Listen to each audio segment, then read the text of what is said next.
We often think of Mendez versus Westminster as the earliest Mexican school desegregation case, but the first took place 33 years earlier.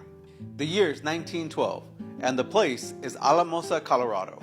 That year, Alamosa School Board decided to send all children of Mexican descent to the Mexican school originally intended to serve non-English speaking students. Parents quickly formed the Spanish-American Union and unsuccessfully petitioned school officials to change the policy. As a result, they boycotted the schools in 1913 and filed a lawsuit using community donations. At the head of this lawsuit was a railroad foreman named Francisco Maestas and his lawyer, Raymond Sullivan.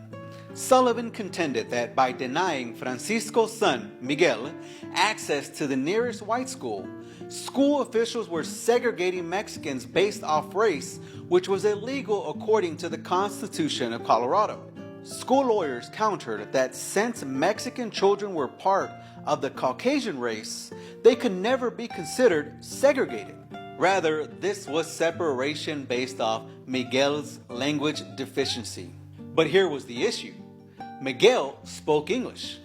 Miguel and his peers were even put on the stand where they communicated in proficient English. With this, the judge ruled in favor of the Maestas and ordered that Mexican children had the right to attend their nearest school.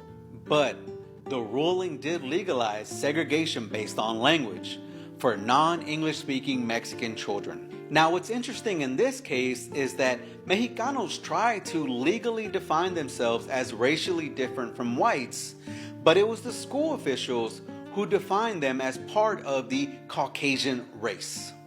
So not only does this case demonstrate how the fight for Mexican civil rights took place long before Mendez versus Westminster, long before the Chicano movement, but it also shows how whiteness as a legal strategy was something that was forced upon the Mexican population.